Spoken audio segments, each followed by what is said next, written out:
Welcome back. Now, rumours of the Sussexes being nightmare employers with accusations of bullying have long circulated despite the couple's protests. In fact, I wrote back in November 2018 that Meghan and Kate had fallen out over the Duchess of Sussex's treatment of royal staff. And after years of being forced into silence, the stories of Harry and Meghan's courtiers are finally taking centre stage thanks to the highly respected royal correspondent for The Times, Valentine Low, who has diligently covered the monarchy for a quarter of a century. Courtiers, the hidden power behind the crown, documents the words of actual staff members, self-referred to as the Sussex Survivor Squad, who have accused Meghan of being a, quote, narcissistic sociopath who persistently bullied them and reduced them to tears. And that's just the start of the allegations. One source told the book that during a walkabout in Fiji, Meghan is reported to have said, "I can't believe I'm not getting paid for this," while another alleges that the Duchess threatened to dump Harry unless he released his first statement eviscerating the media and confirming their relationship. According to insiders speaking to Low, Harry was terrified of becoming an also-ran once his nephew Prince George turned 18 and stole his thunder, while Meghan thought she was going to be the Beyoncé of the UK. And I'm delighted to say that Valentine joins me now. Now, Valentine, look, this is a brilliant book. I've just been on holiday. I've read the whole thing. It is one of the most sensational royal books in a long time, packed with revelations.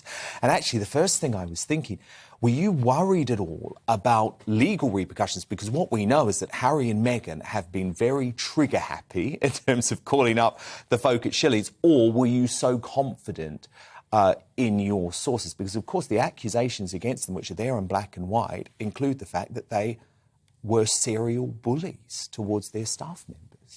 Well, you're always going to be concerned about the legal aspect, but Dan, this wasn't my first rodeo. Yes. I've been there before with my bullying story when I documented how the allegations of bullying had been made against Meghan by her communications secretary. And that I spent a long time working with the Times' lawyer, making sure it was legally watertight. And you had the receipts there, didn't you? Because you actually uncovered the email that was sent. Yeah, well, exactly. By the royal courtier. Exactly. So we had the email that was sent up the chain in Kensington Palace, making the allegation. So we worked very hard in conjunction with the law, making sure that was watertight. And before we published, the Sussex lawyers, Shillings, who were a very aggressive firm, they sent us all sorts of letters, threatening, denying everything, making all sorts of accusations against us. So, after publication, not a whisper. No. Yeah. No, because when you read the book, you have a lot of very shocking detail which has never been uncovered before. Like, for example, the moment where in a particular meeting, Meghan has torn strips off a young female staff member. She is so upset, you reveal, that she's actually comforted by Prince William, and at that moment breaks down in tears. So this actually feels like a full-throttled campaign of bullying over a number of months by Harry and Meghan, based on what you've written in this book. Well, certainly that's what people who are at the receiving end believed it. I can't say whether it was bullying, Dan, because I wasn't there. Bullying. It's a very loaded word, and one person's bullying is another person's firm management style. So I can't pass a judgment on it, but I know that several people were quite broken working there.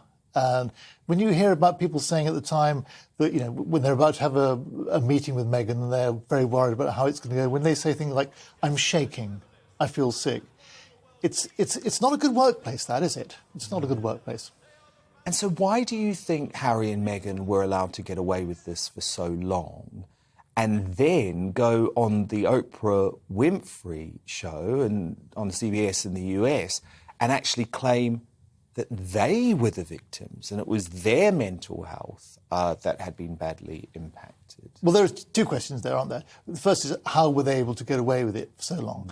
And the answer really is the palace didn't know what to do with it. They hadn't confronted a situation like this before. And as someone put it to me, everyone within the sort of palace structure was too genteel and civil, and they were run over by Harry and Meghan.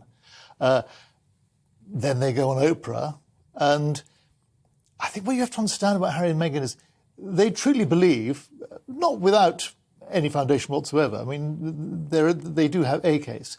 They truly believe that they were the victims, that they were treated appallingly by the palace management. Their truth. Their truth, yeah.